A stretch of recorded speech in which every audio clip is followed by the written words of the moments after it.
Good morning, everyone, and thank you for coming, and thank you for joining us here at CSIS for what I think is going to be a really fascinating conversation on the security risks in the Black Sea region. My name is Max Bergmann. I'm the director of the Europe-Russia Eurasia Program and the Stuart Center here at CSIS. Russia's war in Ukraine is now approaching its third year. We're about to have the second anniversary next month. And its consequences are being felt all over the world, especially in Europe, but especially in the Black Sea region. The European continent's security architecture is being challenged in ways that haven't been seen since the Second World War. And some of the most profound and far-reaching effects of the war can be seen in the Black Sea region and are impacting not just Ukraine, but all the countries in that region. The Black Sea, once relatively stable, has become a key strategic theater in the war and a zone of conflict. There have been now numerous conflicts, not just the one that we have right now, but over the last few decades in the region itself. That has sparked a lot of interest here in Washington of perhaps we need a more coherent U.S. national strategy toward the region. Congress was prompted to mandate the administration produce a strategy, which it did earlier this year. And so there's a lot of issues at play. How does the U.S. engage the region? What is the state of the current conflict between Ukraine and Russia in the Black Sea itself? And how does NATO itself approach the conflict and the Black Sea itself? So lots to discuss over the next hour, and I'm delighted to be joined by an excellent group here. We have Dr. Jeff Mankoff and Dr. Lisa Aaronson. They are our kind of go-to elite hitters when it comes to this issue, the Black Sea. They produced a really phenomenal report earlier this year, earlier last year, it's now nearly a year old, highlighting how the fragile security situation in the region. But we're also greatly honored to have Undersecretary for Public Diplomacy and Public Affairs here with us, Liz Allen. Thank you so much for being here. And let me give a brief introduction to all three panelists. Elizabeth Allen has served as Undersecretary for Public Diplomacy and Public Affairs since she was sworn in on June 15th, 2023. Since then, nothing has really happened in the world, so it's been a very calm job. She also served as Assistant Secretary of Global Public Affairs from September 2021 to April 2022. With Dr. Jeff Mankoff, who's a Distinguished Research Fellow at the U.S. National Defense University Institute for National Strategic Studies, as well as a Senior Associate with our program, the CSIS Russia Eurasia Program. And finally, we have Dr. Lisa Aaronson, who's a research fellow at the Center for Strategic Studies at the Institute of National Strategic Studies, also at NDU. And I should say that both Jeff and Lisa are here in their personal capacity and do not reflect the views of NDU, DOD, the U.S. government, or any other government agency that I failed to mention. But with that, let me turn the floor over to Liz. Thank you. Thank you so much. Good morning, everybody. Thank you for joining us on this Thursday to talk about the Black Sea. And thank you, Max. Thank you, CSIS, for having me. It's a real honor. I'll just say a few things at the top, and then we're really looking forward to having a rich, open discussion here, but wanted to say Happy New Year and thank you for joining us.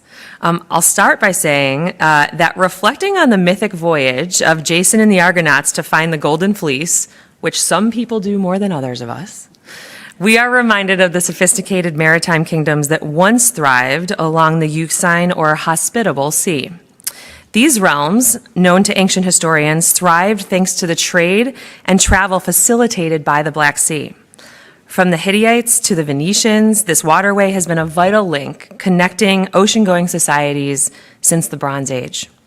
Today, the Black Sea is bordered by Bulgaria, Georgia, Romania, Russia, Turkey, and Ukraine, all connected by the sea to the larger world. And today, as Maxwell mentioned, the region faces new and emerging challenges due to Russia's aggressive war against Ukraine and Georgia, threatening these vital connections. I traveled to Bulgaria, and specifically to Varna, the Black Sea port city in Bulgaria, in late October and early November. In some ways, that feels like 2.5 years ago, not 2.5 months ago. But I'm really pleased to be here to reflect particularly on that visit, what I learned and what we brought to the table. I'll just say that during that visit to Varna being this key port city in the Black Sea, the gravity of the challenges I mentioned, security, economic, energy, democratic, societal, really, could not be more apparent, and it really mattered to show up. While there, I engaged with Bulgaria's naval leaders, Ukrainian refugees, and local Varna residents, including some very well-connected reporters that I'm excited to talk about later. And through doing so, you really do grasp the acute tension that exists in everyday life, given what's happening in the Black Sea region. You feel tangibly the Black Sea's crucial role in regional and global security and well-being. And that global piece is something I'm really looking forward to us unpacking, the interconnected nature of what's going on in the region having impacts across the world.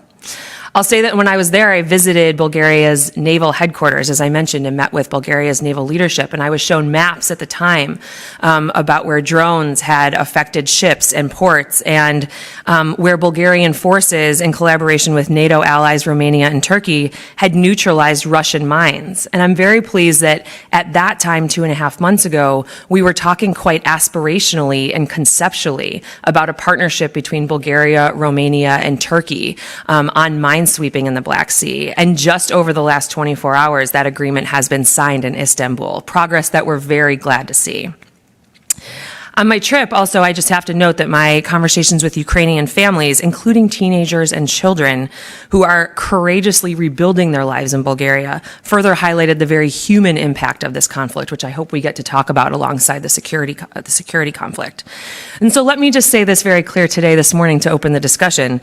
The United States has long recognized the geostrategic significance of the Black Sea region, bordering these 3 NATO allies and serving as a key corridor for essential goods, including Ukrainian grain, as we all know, and vital for global food security. The region is rich in untapped energy resources and is essential to the global stability, particularly in the energy sectors. And we are doubling down on our focus. Our vision for the Black Sea region aligns with the aspirations of most nations there, a region that is secure, prosperous, interconnected, free from threats to territorial integrity, and devoid of economic coercion. Simple, right? And we are committed to working closely with our allies to achieve this vision. As Max mentioned, last summer, the United States released the first of its kind U.S. Black Sea strategy. And so I'll just talk very quickly about that. The U.S. Black Sea strategy is predicated on 5 pillar areas: security, economic, energy, democratic resilience, and diplomatic engagement.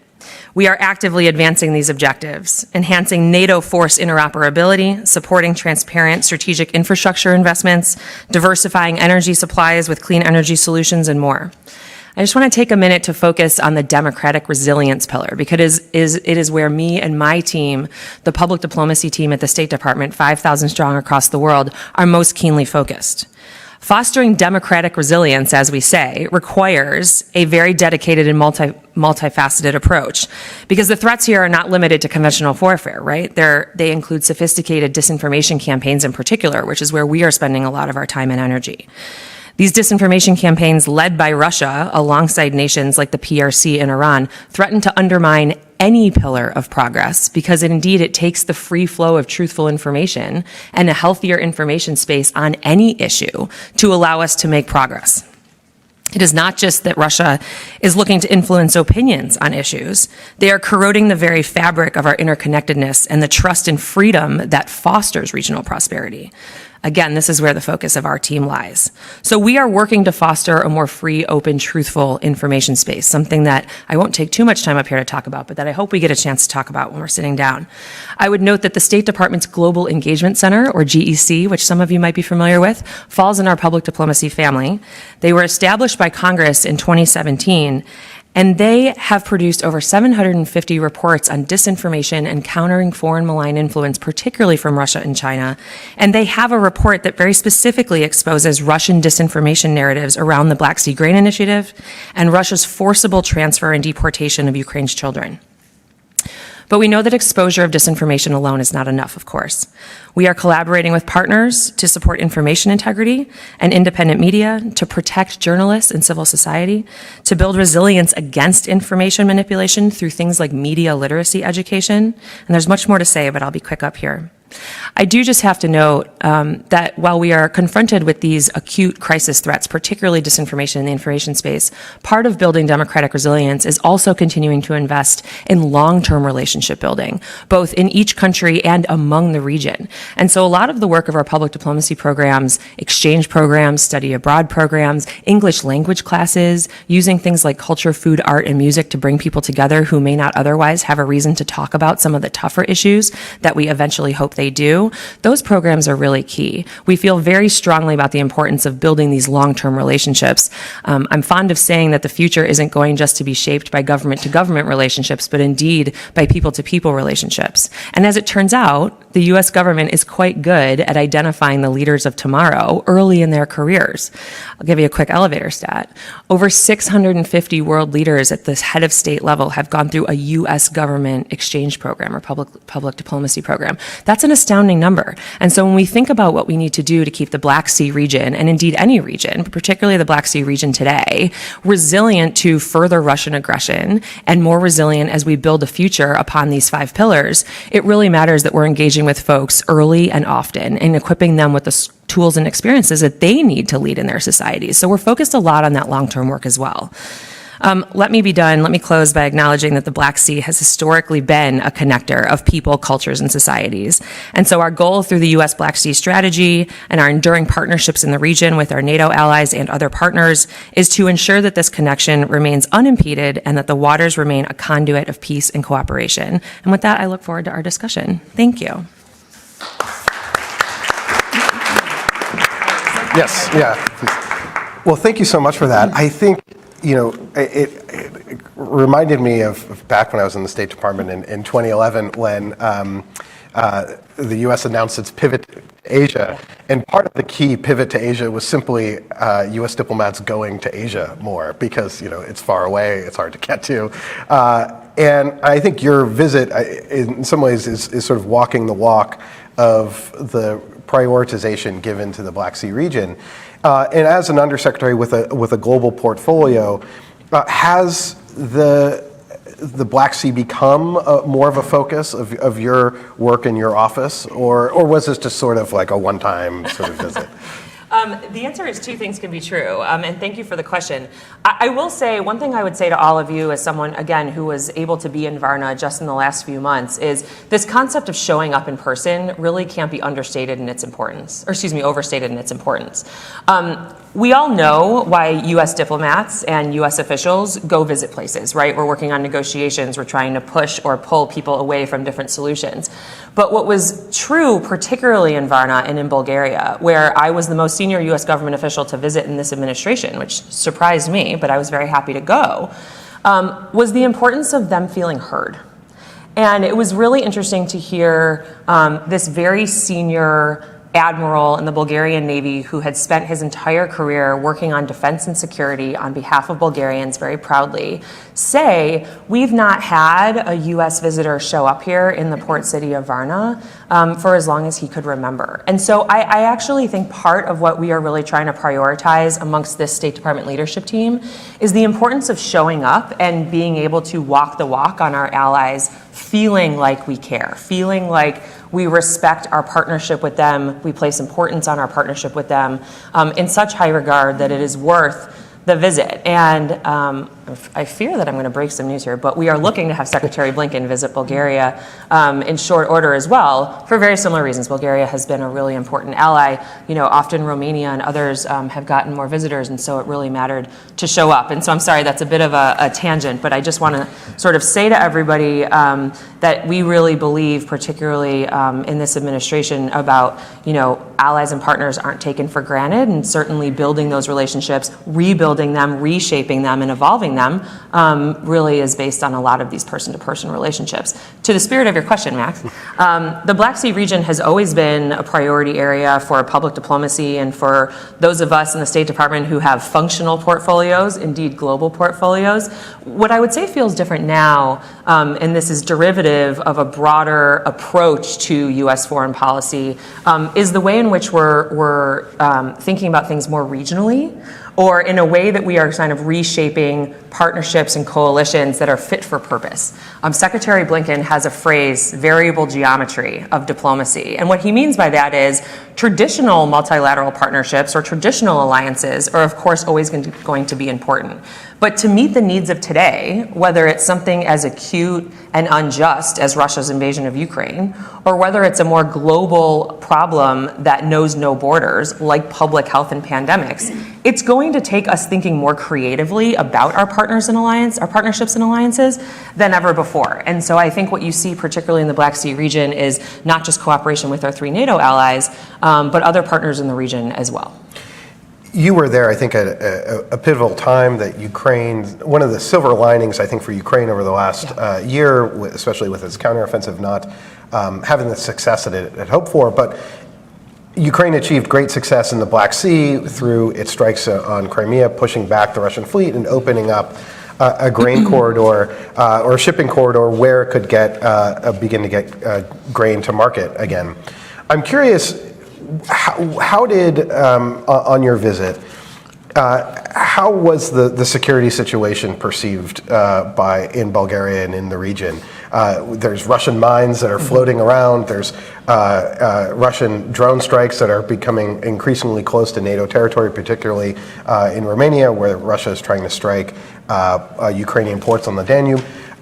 Is there a sense of panic, concern? How would you sort of rate the mood of the region when it comes to the security environment? Really good question. And here I would actually point out quite a difference between how it felt in the capital city of Sofia in Bulgaria versus Varna, right? And amongst Bulgaria's leadership, just by way of example, there's of course agreement on the threat and the security environment as a policy matter, as a budget matter. But it really feels different, to your question of how it feels. It feels, of course, different to people who are living in a port city.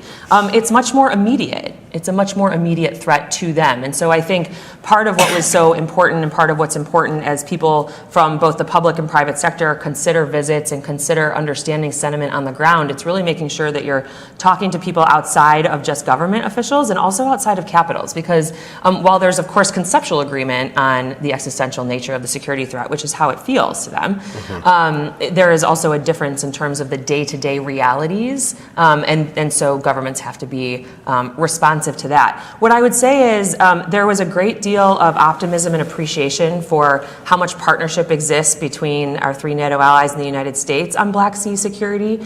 And there was also a very clear-eyed view on what is a short-term achievable goal in terms of making security gains and what is a more long-term proposition.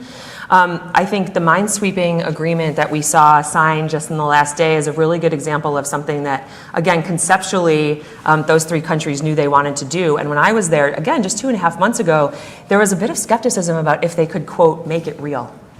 And so this concept that on a very quick turn relative to precedent, we are working with our partners amongst them and with them to try to really turn what we know is an imperative conceptually into a practical initiative.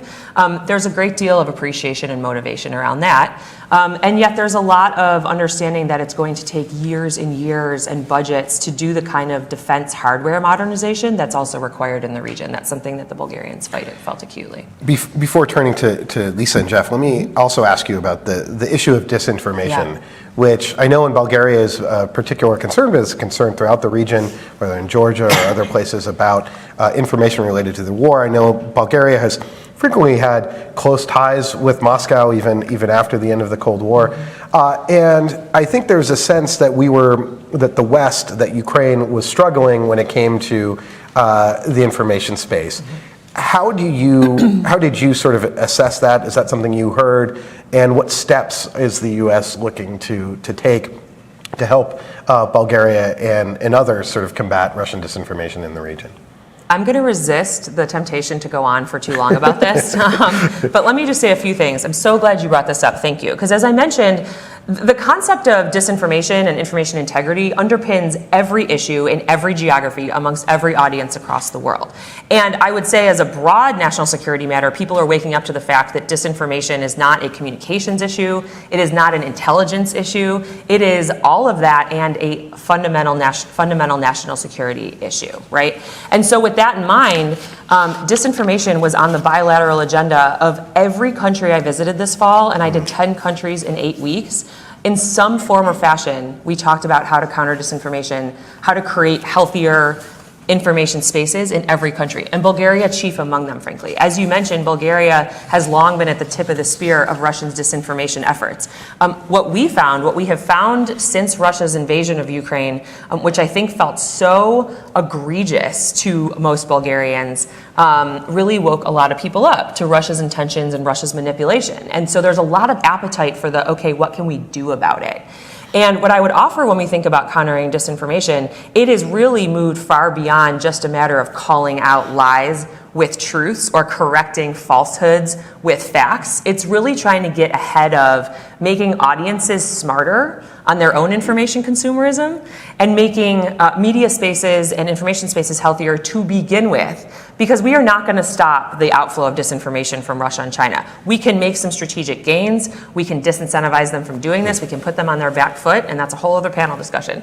But what we really need to be doing is making the space in which that disinformation comes healthier so that it's less likely to take hold. So what does that look like? When I was in Bulgaria, when I was in Sofia, I was there in part to help announce a $900,000 grant that the US government and the Poynter Institute are giving to local Bulgarian media and civil society organizations to actually have a media literacy curriculum implemented amongst audiences to understand that they are being acted upon by the Russians. And so there's a lot of work not just to analyze and call out what the Russians are doing, there's also a lot of work to actually make audiences and information spaces healthier. The last thing I'll say, and the Global Engagement Center that I mentioned is at the center of this work. We're very proud to be really forward-leaning.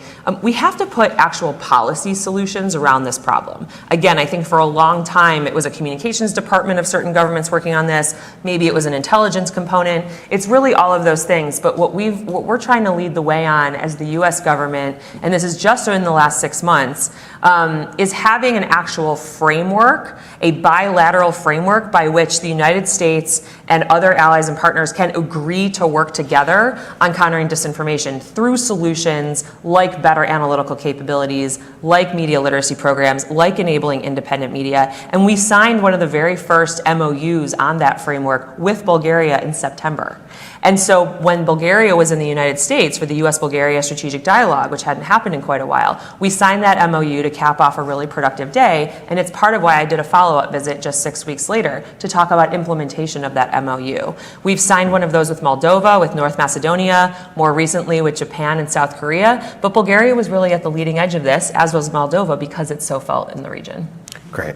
Well, Jeff, Lisa, maybe I'll turn to you to talk about the security situation. Maybe, Jeff, I'll start with you to talk about how you sort of see things playing out with Russia and Ukraine, and then Lisa, maybe on NATO's sort of increased presence in the region. But Jeff, there's been a lot of activity in the Black Sea over the last few months.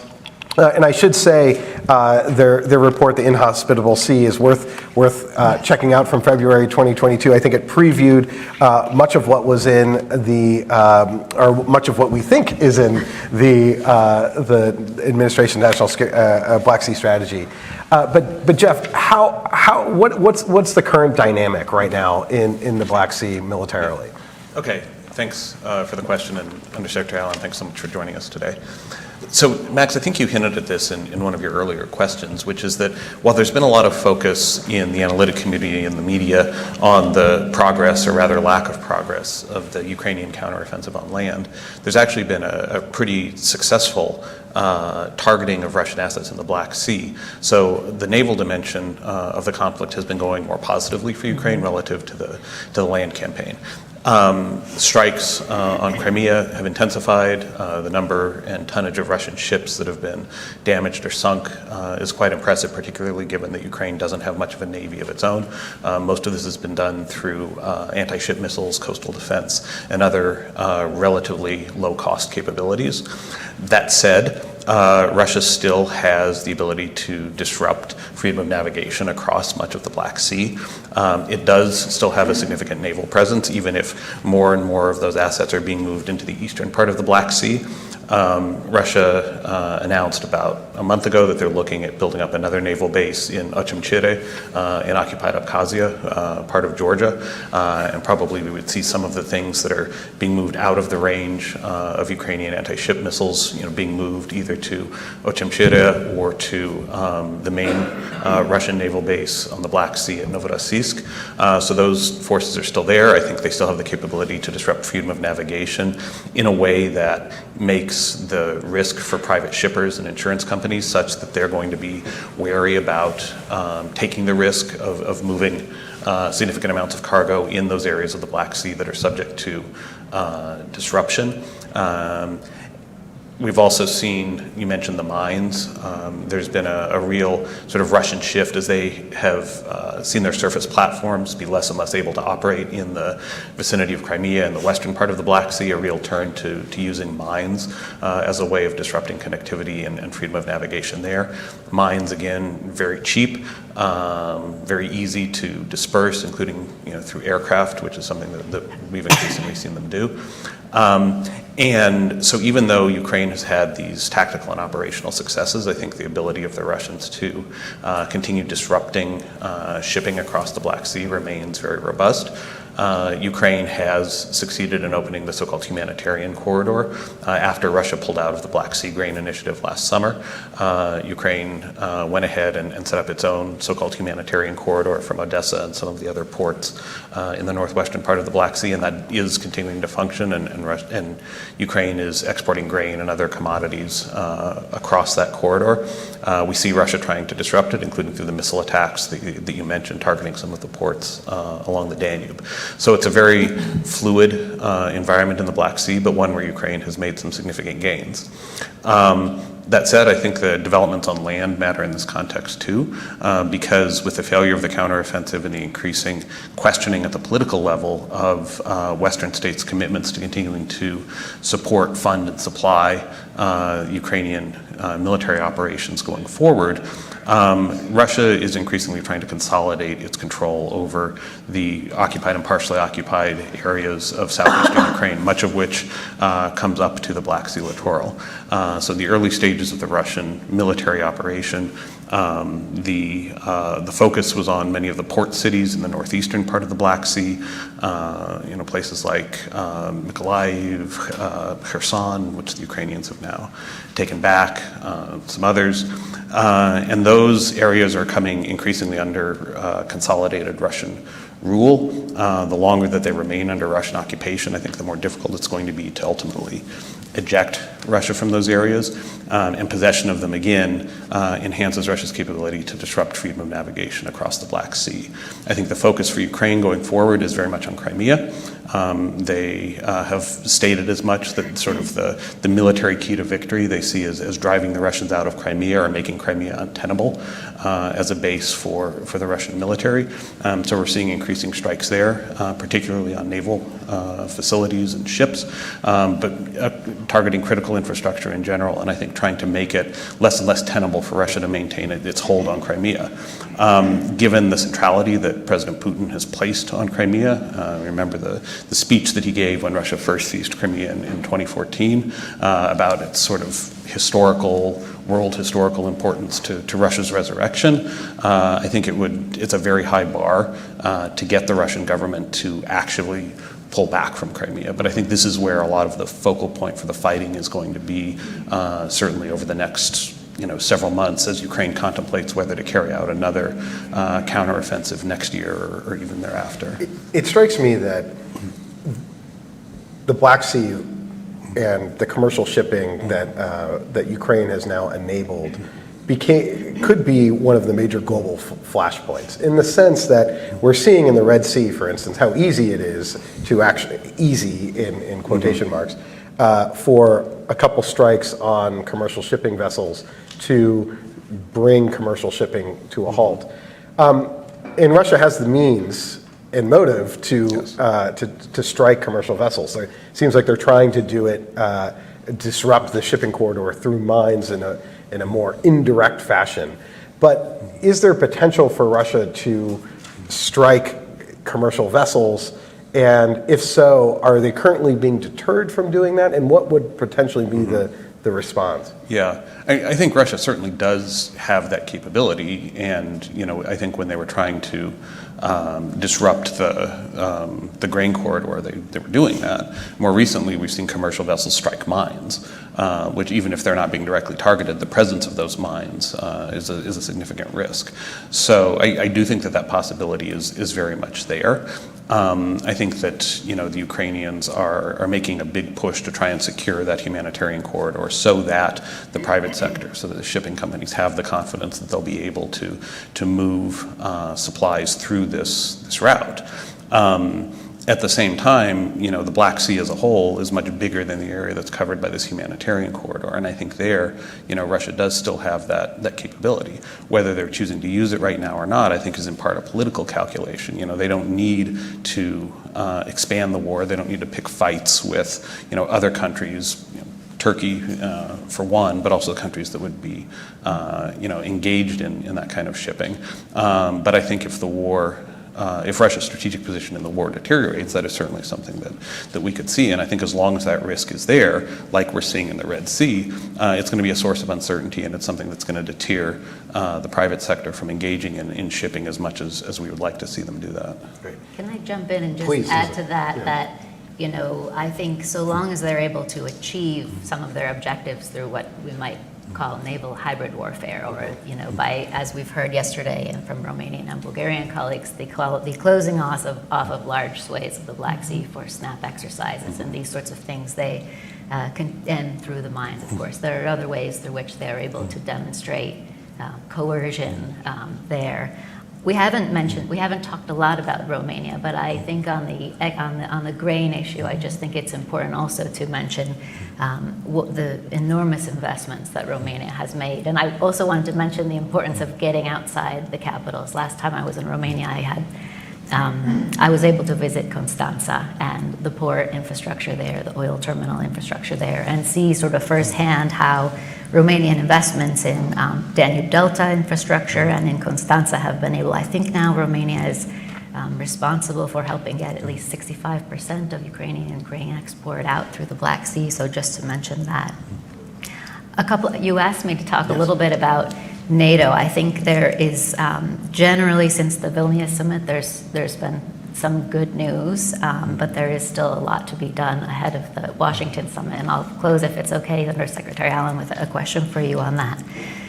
The alliance has in general, since February 2022, seen the value of intelligence sharing. There's been this enormous political unity, which we're trying to maintain. European defense spending is up significantly. I think 2/3 of the allies will reach the 2% floor now by the time of the Washington summit. We've seen agreements on common funding, raised budgets for the military, the civilian, and the infrastructure budgets. Significant changes in allied arms export policies. I'm thinking in particular about Germany here that have had quite a significant impact. And the accelerated delivery of NATO's new plans. I think the emphasis looking ahead to the Washington summit will be on demonstrating that these are executable. So there's a good news story on the defense spending and on the plans, and still a lot to be done on enlarging NATO to include Sweden and advancing Ukraine's relationship with the alliance. As Jeff and I were preparing for this discussion, one of the things we thought about was the relationship between the Black Sea strategy and a strategy for helping Ukraine to win this war. When we wrote our report, we initially wanted to visit Ukraine. We started this study before February 24th, 2022, so we weren't able to do that. But my understanding is that this strategy really needs to be connected to a strategy for them to win. So the first point I wanted to make was to just agree on the importance of turning up. And our first recommendation, I think, was more U.S. diplomatic engagements, but more U.S. presence more generally. So that would include more force deployments to the region, more weapon sales to the region, more support with the Allied, recapitalizing Allied donated equipment and munitions, more investments in the region, which ties to your energy security pillar, and of course more diplomatic engagements at more senior levels. So it was great to hear that. I also just wanted to comment on your comment on thinking more regionally. And for us, we struggled initially to see the Black Sea as a region because of this comment you made about variable geometry, the allies, the partners, and the very different sort of cultures and approaches to the Black Sea region. And one thing Jeff and I have been talking about recently is thinking about the Black Sea region connection with the Western Balkans and Russia's attempt to expand its influence in Bulgaria and in Serbia and in Hungary, in Slovakia, and in Austria, creating a kind of, as one of my Bulgarian friends called, axis of separation through there. So I'd be interested in your comments on that. And then last comment I want to make, it is indeed great news to hear about the signing today of the Turkish-Russian Bulgarian cooperation on minesweeping. Romanian, what did I say? Russian. Romanian, Turkish, Bulgarian agreement there. What are the other short-term objectives you might be looking for in implementing this strategy ahead of the Washington summit this summer? So that would be a question I'd have for you. If I could just jump in really quickly. The point that Lisa made about this, axis of separation, or the Russian attempts to expand influence in this belt of countries sort of to the west of the Black Sea, I think is a really, really important point. And I would add that I think we're seeing something similar on the eastern side of the Black Sea in places like Georgia, Azerbaijan. And we can also talk about Turkey, which I think is a very complicated case in a number of ways.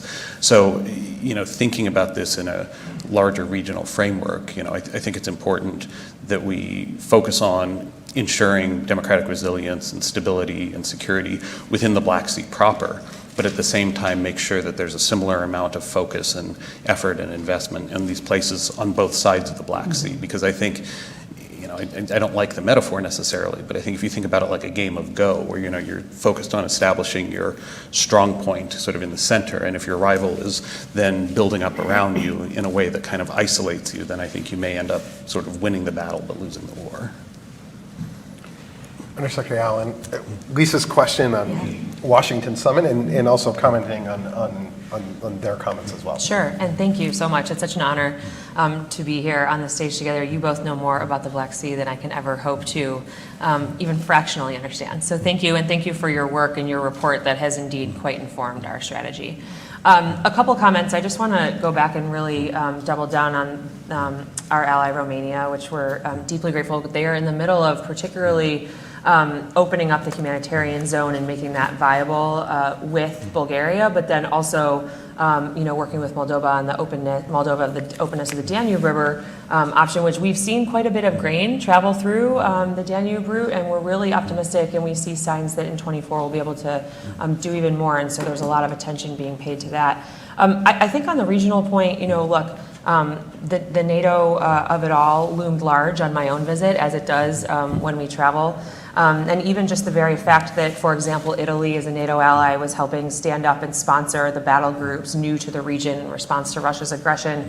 The idea of regional thinking is in some ways based in geography, but also in terms of shared values and proximity of partners with shared values. And that was definitely something that was felt very much along my visit, I would say, and I imagine you find the same. Look, on the Washington Summit, not just because it's my portfolio, but because it's something that there's a lot of discussion about in this moment, frankly, particularly as the United States sees what's going to happen with our supplemental budget request, which is a little bit of an elephant in all of the discussions about how we're going to be able to continue to support Ukraine. We've been unequivocal on behalf of this administration in our support for Ukraine and setting them up not just again for success on the battlefield, but also when they're ready at the negotiating table, and that remains the case.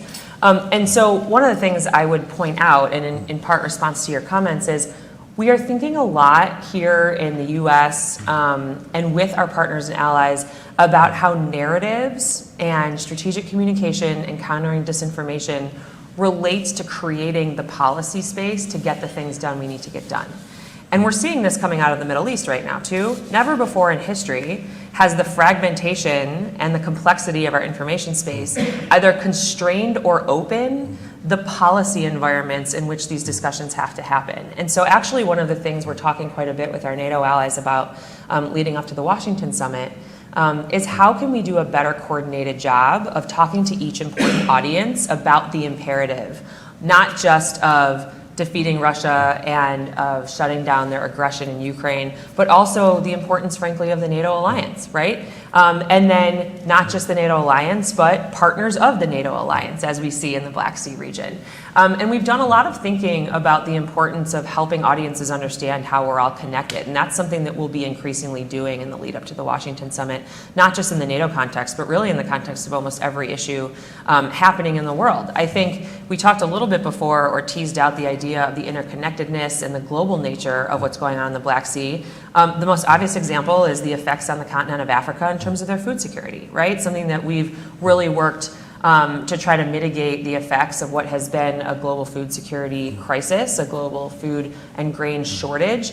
We can do that through all of the economic and security solutions like the humanitarian corridor that exists in the Black Sea, but we can also do that by fundamentally rethinking food security policy and what does it mean to help regions across the world, especially in Africa, be more self-reliant and more self-sustaining. That is all very connected to the Black Sea strategy. It is a matter of helping people understand what the implications, stakes, and effects are of what's going on in one region on them. And so again, to come back to the communications imperative, we have to think about how to talk to Europeans about the U.S. steadfast commitment to Ukraine. We have to think about how to talk to African audiences about how they reap the effects, good and bad, of what happens in the Black Sea and what happens ultimately in Ukraine, and how they are being acted upon by Russian disinformation. And we have to be thinking about how to talk to Americans about why what's happening over there, as we all know from our friends and family discussions, matters to them.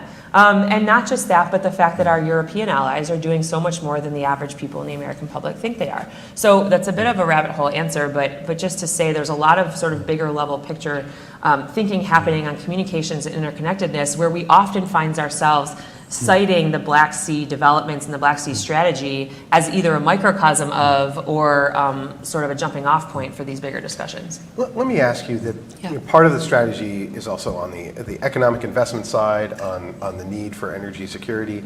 Now, one of the things I think that has been revealed because of the war in Ukraine is the need to upgrade infrastructure. Romania investing a lot in its ports, but also in the connectivity, whether between Greece and Bulgaria and Romania up to Ukraine.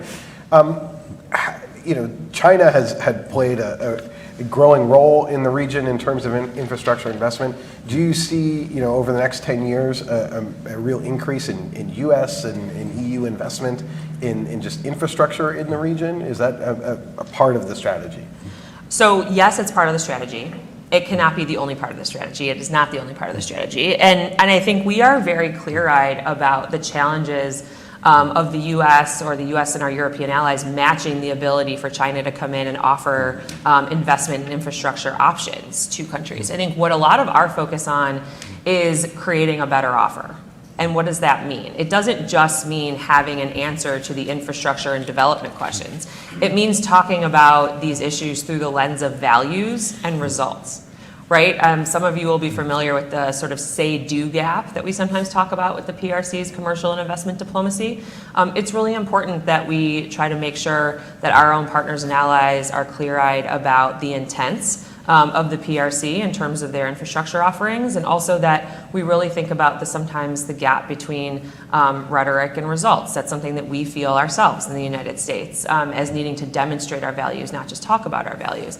And so infrastructure is certainly something that we have worked on, are working on, want to make sure that we are really emphasizing the value of transparency in infrastructure investments and to show a better way in terms of what that might look like. What I would also say to everybody is when we think about the U.S. better offer, it really goes so far beyond just infrastructure investment by necessity, and frankly, by what we're good at and what we have on the shelf to offer. I would humbly offer that the United States English classes and English language training and English language exchange programs is one of the most transformative things we do across the world, and it's often taken for granted. English language education across the entire world, not just in the global south, but in areas like the Black Sea, is often the first step to giving people a path to their own economic prosperity, to being able to have a viewpoint on and participation in discussions about their own futures. And it's really a matter of helping capacity build as well. I mean, our security cooperation, our economic cooperation in many places across the world is helped not just by education, but helped by language. And so, we know how to do a lot of these things in the public diplomacy toolkit in particular. And so there's a lot of work being done, particularly at the State Department right now, on making sure that we are sort of cohesively thinking about going to partners and allies and saying, here's how we can partner with you to solve your own challenges, to answer the appetites you are telling us you have for partnership. I'll just close with sort of one example on this point, which is it was very striking to sit down with this Bulgarian naval leadership team when we got briefed in Varna, and they are working very closely with DoD on upgrading their own ships, their radar capacity, all of the technical and physical infrastructure that comes with naval hardware. But they also asked us in the room for more DoD and State Department resources on being better strategic communicators. And we indeed are going to be able to do that. We're going to work with the Defense Department to offer the Bulgarian Navy and the Bulgarian government fellowships and partnerships, particularly on increasing strategic communications, because of this broader point that I'm trying to make about the connection between being able to tell our story and have narratives favorable to our policy agenda. Jeff, I want to turn to you about Turkey. The deal that's just been announced with Turkey, Bulgaria, and Romania, where they would collectively work together to try to remove mines from the Black Sea, I think is a really important step. However, it also goes sort of hand in hand with Turkey prohibiting the transfer of UK ships to Ukraine that would be minesweepers that would enable Ukraine to also do this themselves. Now, Turkey's really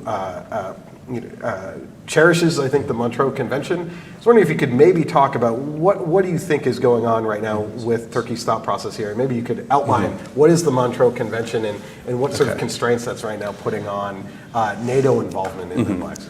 Okay. Sure. So the Montreux Convention dates back to 1936, and it governs egress and ingress to the Black Sea through the Turkish Straits, the Dardanelles, and the Bosporus.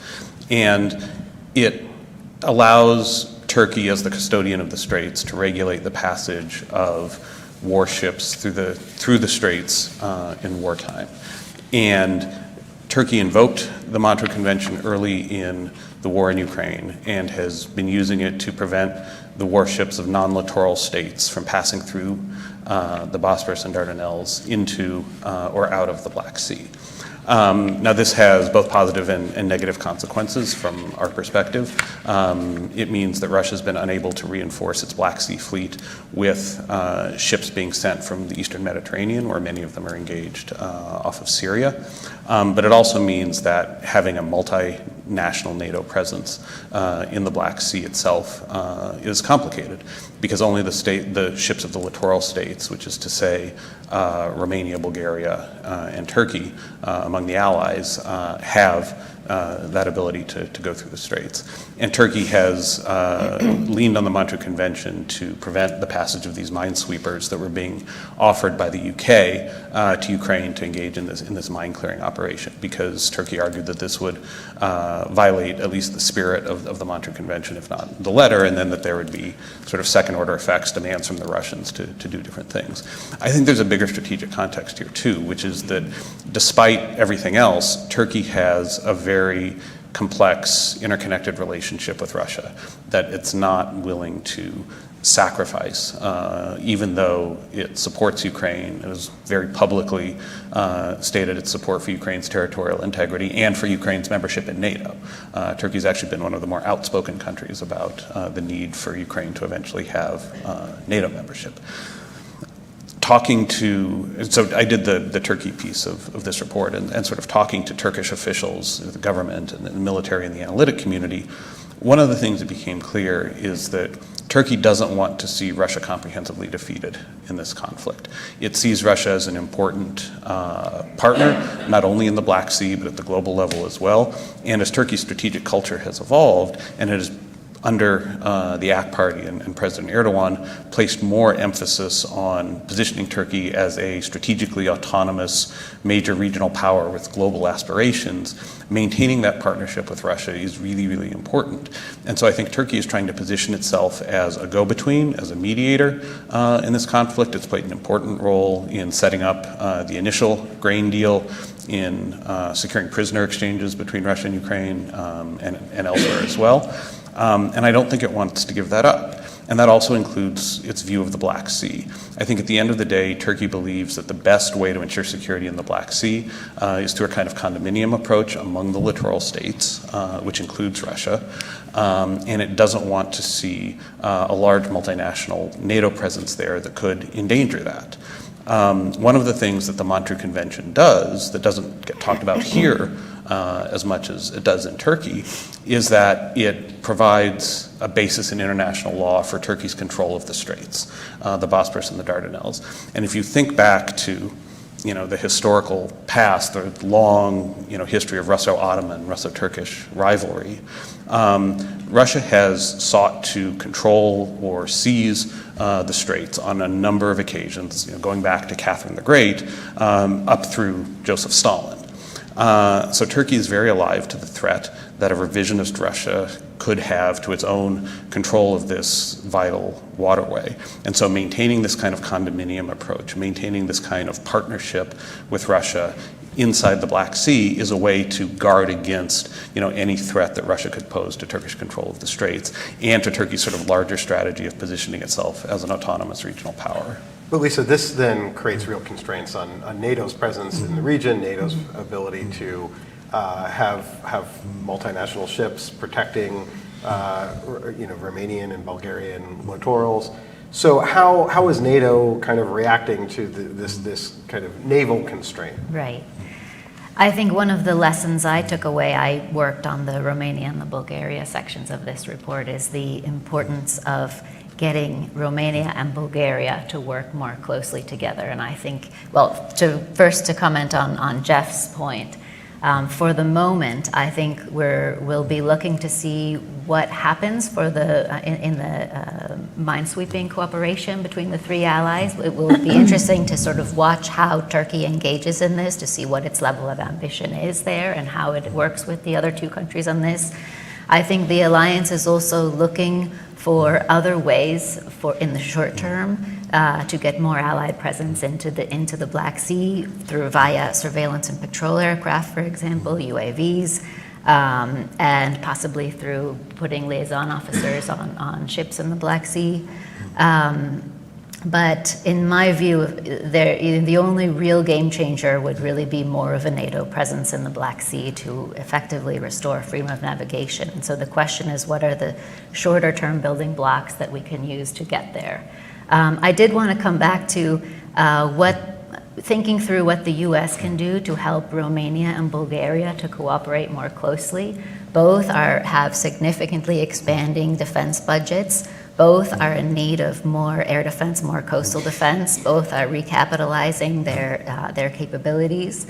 And both are significant supporters for Ukraine. I guess, I heard from a Bulgarian colleague just the other day, they still haven't quite found the formula to move to more joint procurement, for example, and particularly in the Navy and coastal defense. I'd be curious to know what kinds of US investments or what kinds of US actions might help facilitate Romania and Bulgaria bilateral cooperation, both within the NATO context. I think that's a great point, and one that I know at the EU level there's lots of proposals being thrown out to try to increase joint procurements between member states. I want to maybe, with the limited time we have left, turn to Georgia for a second. We've been focused a lot on the western side of the Black Sea, but on the eastern side of the Black Sea, Georgia seems to be a country that on the one hand, there's been real outpouring of public support for a European future for Georgia, for its Western future. When the government was trying to push foreign agents law, we saw mass protests in the streets. But we've also seen U.S. ambassadors being harassed, and Georgia sort of taking more of a turn toward Moscow than towards the West. I'm curious, Undersecretary Allen, if you have what's your perspective right now on the situation in Georgia, and how is the U.S.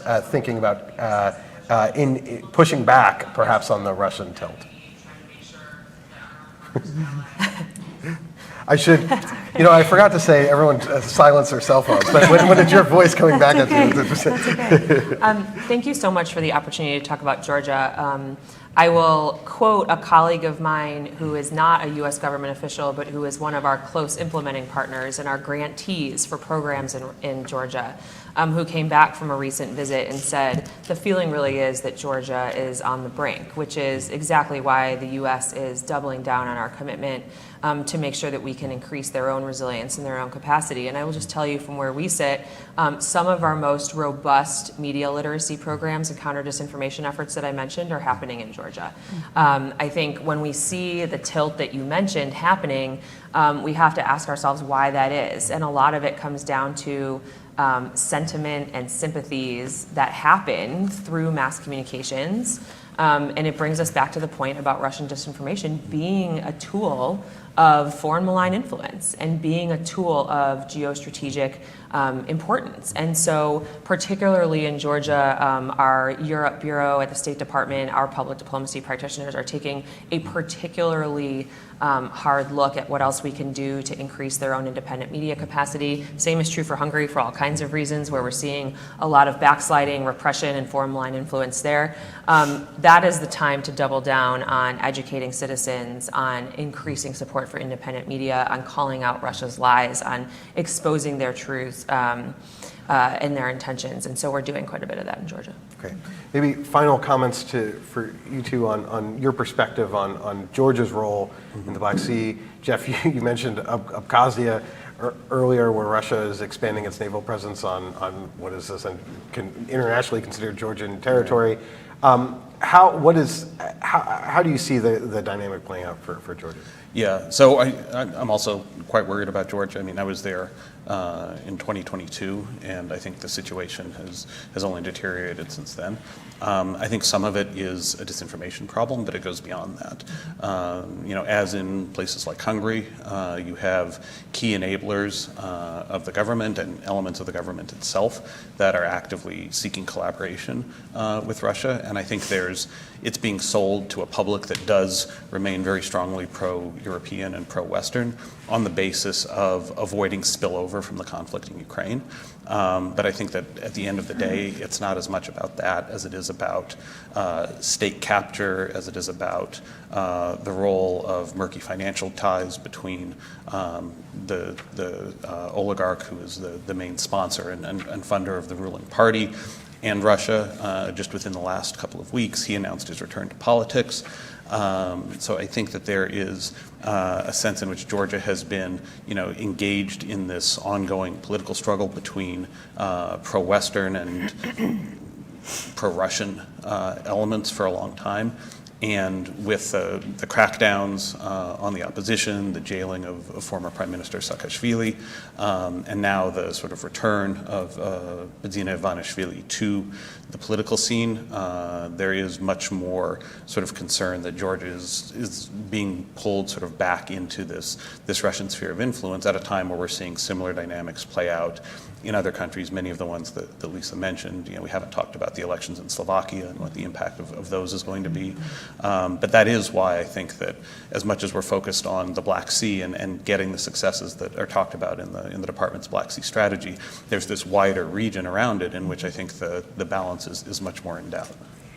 Yeah, and I can say I think even though the circumstances on the other coast of the Black Sea with Romania and Bulgaria are very different, given that they're both within the alliance and inside the European Union, there are also parallels in that the disinformation challenges are related to broader issues around weak institutions, political instability, lack of trust in public institutions. And then, as Jeff said, you sort of state capture, Russian influence in Bulgaria in particular, and the prosecutorial services and the state security services, and other ways in which Russia is able to leverage corruption dependencies. These are all related to the disinformation challenges, and I think it means that we all just need to take the time to really get to understand the sort of domestic political circumstances, the history and culture for all of these countries, and link it, as Jeff mentioned, to the broader region as well. Great. Well, I want to thank you all. This has been a conversation not so much directly focused on Ukraine, but really the war in Ukraine is deeply impacting the region. And you mentioned the kind of elephant in the room is what happens with our support to Ukraine and Ukraine funding, because that's vital to Ukraine's war effort. So unfortunately, I think going ahead, this is going to be an incredibly dynamic region over the next year, where the war in Ukraine and how it unfolds will have major impacts. But with that, we're unfortunately out of time. I want you to all join me in thanking our guest today, and Undersecretary Allen, thank you for being here. Thank you.